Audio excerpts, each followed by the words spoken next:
क्या कब्रस्तान में जनाजे की नमाज पढ़ सकते हैं? कब्रस्तान में आम तौर पर प्यारे रसूल के ज़माने में भी बकी जो कब्रस्तान थी उसके एक तरफ कुछ जगह ऐसी खाली थी जहाँ लोग इकट्ठे होते थे, कब्रस्तान नहीं होती थी, उस पर बैठते थे और उस पर जनाजे की नमाज भी होती थी। तो ऐसी जगह कब्रस्तान में अगर है तो वहाँ बेशक जनाजे की नमाज पढ़ी जा सकती, लेकिन कब्र के ऊपर रख करके और लोग कब्र के ऊपर रख करके कब्रों के ऊपर खड़े हो करके ये किसी हालत में जायज नहीं है। अलबत्ता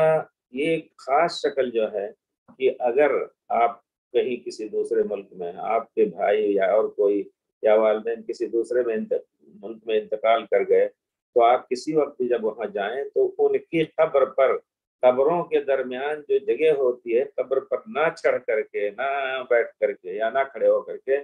जो जगह होती है वहां एहतियात से चप्पल जूते निकाल करके आप दाखिल हों और जनाजे की नमाज आप कब्र पर पढ़ सकते हैं। इमामत भी हो सकती है, अगर कई आदमी हैं तो इस तरह वो इमामत भी कर सकते हैं, लेकिन कब्रों पर रख करके हम आदत बना करके एक जनाजा रखें और उसी पर लोग खड़े हों, ये बिल्कुल नहीं जायज़ है। दूसरी जगह जनाजे की नमाज पढ़नी चाहिए और फिर जब दफन के लिए जाएं तब भी कब्रों पर ना चढ़ें और ना कब्रों में या ना कब्रस्तान में चप्पल और जूतों के साथ ना जाएं।